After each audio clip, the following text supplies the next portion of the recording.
আসসালামু আলাইকুম দর্শক।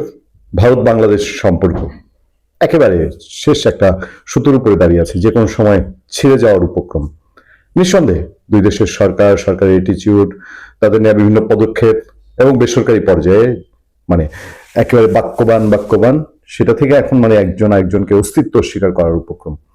বাংলাদেশে বসে থেকে এক শ্রেণীর লোক, তারা ভারতের সাথে সম্পর্ক ছিন্ন করার পক্ষে ওপেনলি তারা রাজপথে দাঁড়িয়ে বলছে বাংলাদেশে ভারতের দূতাবাস চায় না, ভারতের সাথে সীমান্ত চায় না, সীমান্ত ক্লোজ করে দিতে চায়, ব্লক করে দিতে চায়, ব্যবসা বাণিজ্য চায় না।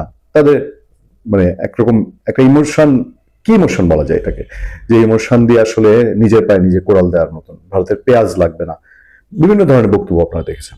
এর প্রেক্ষিতে ভারত একটা পরাশক্তি, একটা বিশ্বের পরাশক্তি, তার সাথে তার কর্নারে বসে আমরা ছোট্ট একটা দেশ, আমাদেরকে ঝুঁকির মুখে কিভাবে ফেলে দিচ্ছে এই দেশের কিছু মানুষ, কোনো কারণ ছাড়া, শুধু ধর্মীয় উগ্রতার দিক থেকে এবং জঙ্গিবাদী স্টাইলে। সেসবের ক্ষেত্রে ভারত কি করছে? ভারত তার একেবারে সরকারি বেসরকারি সরকারি দল বিরোধী দল সবাই মিলে তো তারা ওয়ার্কআউট একটা করছে, কিছু একটা করছে, এটা বোঝা যায়, কিন্তু কি করছে সেটা ক্লিয়ার না। ভারত বাংলাদেশের কূটনীতিক ডেকেছে, বাংলাদেশ হাই কমিশনারকে ডেকেছে, কড়া ভাষায় বিবৃতি দিয়েছে, বঙ্গোপসাগরে নোটাম জারি করেছে। এর বাইরেও সেনা তৎপরতা আছে বর্ডারের আশেপাশে। সেই সময় একটা খুব গুরুত্বপূর্ণ আলোচনা এসছে ভারতের। আবারও আমরা গতকালকে যার আলোচনা ধরে আপনাদের সামনে তুলে ধরেছিলাম, শশী থারুর, ভারতের কংগ্রেস দলীয় সংসদ সদস্য শশী থারুর, তিনি আবারও মুখ খুলেছেন বাংলাদেশ ভারত সম্পর্ক নিয়ে। এবং এবার তিনি যেটা ইঙ্গিত করছেন তাতে করে, যে তোমাদেরটা তোমরা যা ইচ্ছা করো, আমাদের আর তোমাদের নিচে ভালো কিছু করার নাই, ব্যাপারটা এরকম দাঁড়ায় কিনা। বাংলাদেশের চলমান সহিংস বিক্ষোভ ও রাজনৈতিক অস্থিরতার জেরে ভারতের পক্ষে সাধারণ বাংলাদেশিদের সহায়তা করাকে কঠিন করে তুলছে, এমন মন্তব্যই করেছেন ভারতের কংগ্রেস দলের সংসদ সদস্য শশী থারুর। সেদিন একটা আলোচনা আপনাদেরকে বলছিলাম, এক রাতের মধ্যে ভারত বাংলাদেশের সম্পর্ক যেন একেবারে উথাল পাতাল হয়ে গেছে, তছনছ হয়ে গেছে।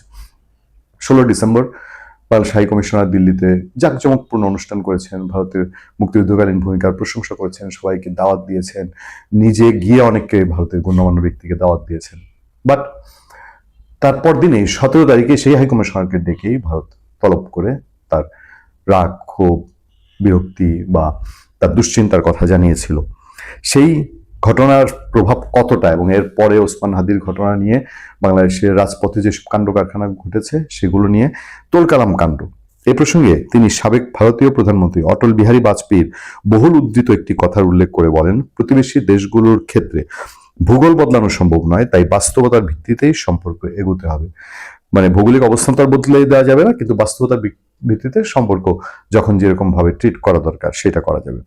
ভারতীয় সংবাদ মাধ্যম এনডিটিভি বলেছে, নয়াদিল্লি ও ঢাকার মধ্যে নতুন করে কূটনৈতিক টানাপোড়েন, গণমাধ্যমে হামলা এবং রাস্তায় বাড়তে থাকা আন্দোলনের প্রেক্ষাপটে শশী থারুর এই মন্তব্য করেন।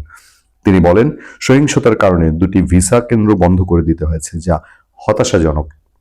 কারণ ভারত আসতে ইচ্ছুক বাংলাদেশিরাই আগে অভিযোগ করেছিলেন যে আগের মতো সহজে ভিসা পাচ্ছে না। এই পরিস্থিতি ভারতের সরকারের পক্ষে তাদের সহায়তা করা আরো কঠিন হয়ে পড়বে।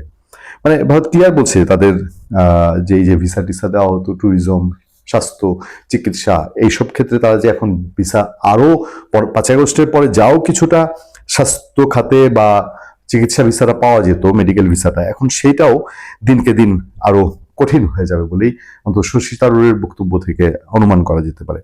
শশী থারুর বলেন, তিনি আশা করেন পরিস্থিতি দ্রুত স্বাভাবিক হবে।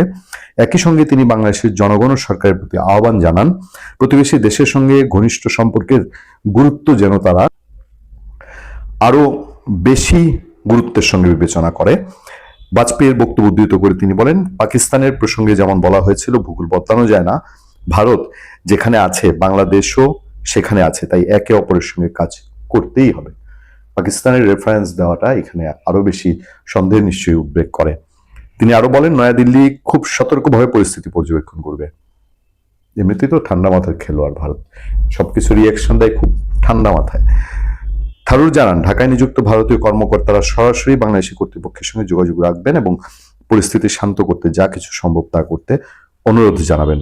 মূলত সাম্প্রতিক এই সহিংসতার তাৎক্ষণিক সূত্রপাত ঘটে ইনকিলাব মঞ্চের মুখপাত্র ওসমান হাদির মৃত্যুতে এক সপ্তাহ মৃত্যুর সঙ্গে লড়াই করার পর বৃহস্পতিবার সিঙ্গাপুরে ওসমান হাদি মারা গেছেন। এই খবর আপনারা সবাই জানেন। আপনারা জানেন যে আপনার ওসমান হাদি ভারত এবং আওয়ামী লীগ বিরোধী তীব্র অবস্থানে ছিলেন এবং সেটাই ভারত বাংলাদেশ সম্পর্ককে একেবারে অবনতির চূড়ান্ত দিকে এনেছে। যে ওসমান হাদির মৃত্যুর পরে, তার আহত হওয়ার পরই তার আঘাতকারীরা বাংলাদেশ নিয়ে ভারত কি কোনো ছক আঁকছে? ওসমান হাদির যারা অনুসারী তারা নতুন করে ভারত বিরোধিতা, শুধু বিরোধিতা না, এটা একরকম যুদ্ধের পর্যায়ের মতো। মানে অনেকে বলছেন যে এক শ্রেণীটা ওসমান হাদির মৃত্যুকে কাজে লাগিয়ে তারা রীতিমতো যারা যুদ্ধ অবস্থা, মানে ভারতের সাথে যুদ্ধ একটা বাঁধিয়ে ফেলবে, এই সিচুয়েশনে ভারতের রেগুলারলি আসামের মুখ্যমন্ত্রী এর আগে কথা বলেছেন, শশী থারুর কথা বলছেন। নিশ্চয়ই লাগাতারলি তাদের কিছু রিয়েকশন জানা যাবে, এটাই স্বাভাবিক। ভালো থাকবেন, সুস্থ থাকবেন। আপনাদের সাথে আমি আতিক রহমান, পূর্ণিয়া।